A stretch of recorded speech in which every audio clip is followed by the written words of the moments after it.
Alright, y'all. So, we're coming up on the trapper cabin. I call it a trapper cabin because that's what it reminds me of. It was actually a little hunting cabin this guy built a long time ago. And he just kind of quit using it. Really, even walking, he doesn't live 15 minutes from here down this trail. Maybe a little farther, but by the gator it certainly don't take that long. And he built him on the other side of this ridge out through here. He built him a nice elevated little hunting building, and he said that I was welcome to this. It has an outhouse, it's a cabin, it's a roof. He's got gutters and stuff, and he said he hadn't used it in years and years and years. It's just kind of been storage. And he was letting, I think he said, his nephews come up here and hang out with their buddies and their girlfriends, but they wasn't being real responsible and almost burnt the place down. So he told them they couldn't come use it no more. But he said they used to catch rainwater, and you can see their old system here partially. Here's some plumbing. You can see the gutter. They had something braced up here.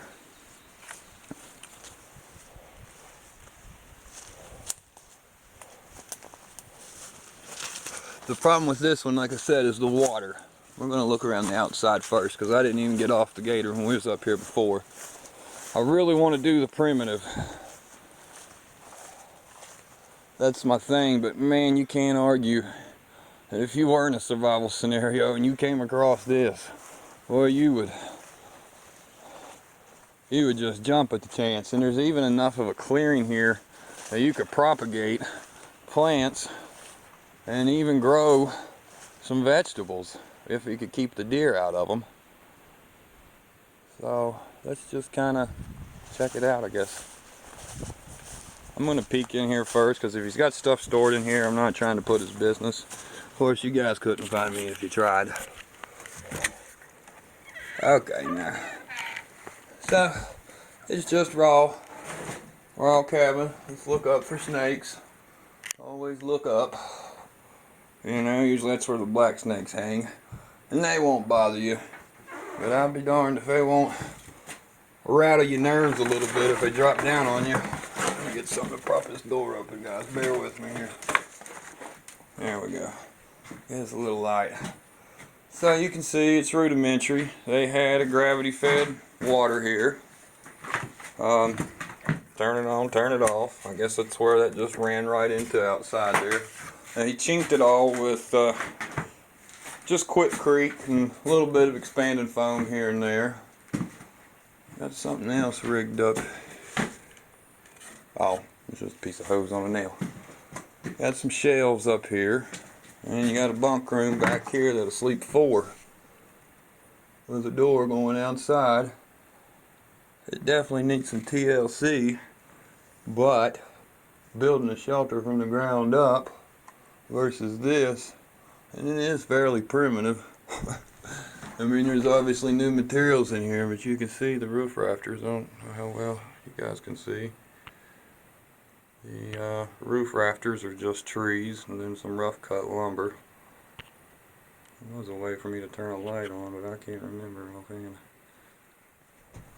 If you can't see, you just have to take my word for it.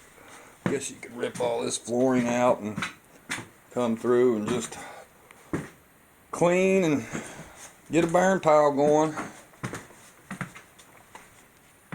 It would definitely be like a luxury hotel. There's a lot of little things just laying around here I'm sure he wouldn't care if we used. And it's got its own bathroom. So I guess if we wanted to go settler style, this wouldn't be too bad of a setup. That needs a little work to it. I wouldn't sit on that right yet. I got the door here. We got all kinds of forest. The big problem is water. But if you could collect 50 gallons of rainwater and then build a filtration system which we could do. There's many different ways to do that. We could do the old charcoal, grass, and sand, or we could go something, you know, there's a million ways to do that. And filter the water. Just, you got to learn the difference between a water filter and a water purifier. A water filter filters it, you know, so if you got a bunch of stuff floating around in your water and this and that, then the filter is what you need, but it's not going to take out germs and things.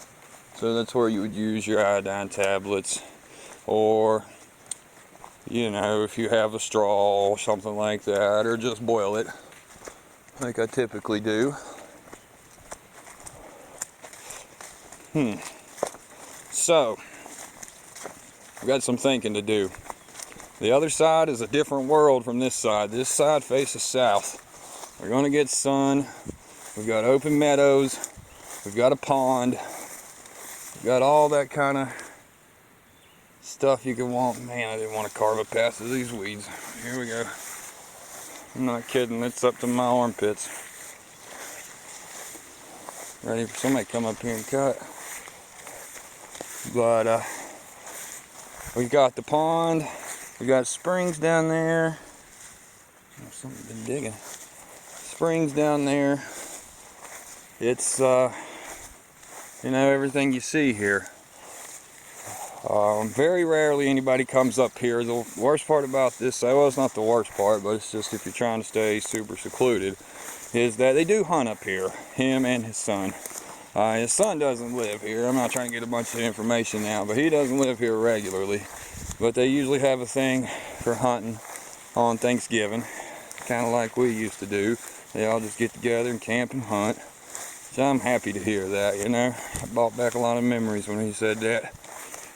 So you've got this side. The other side is a north-facing slope. Well, you know the difference in the south-facing slope and the north-facing slope. I mean, it can be a lot. You're going to see a lot of the same things, but you're going to see a lot of different things too. It's going to stay a lot darker, a lot cooler, a lot damper. It's going to get dark quicker. Man, these pants, they're great for running off ticks. They won't hardly stick to them. Knock on wood. This old head of mine. Something's bedding here. So, the other problem with the other side is there is springs over there, but it's not a very, it runs steady, but it comes in and out of the ground a lot. And I didn't find the exact source because I didn't go all the way to the top, because once you get back there it gets way steep, especially getting close to the edge of the property line. It gets really steep. And where the water comes up and out of the ground a few times and goes back underground and comes out of the ground a few times, if you're not getting near the head of it, you don't know what's using the bathroom in the water. Now it's the same thing here, but the pond's here. I don't know. I think I'm just rambling. Got some thinking to do.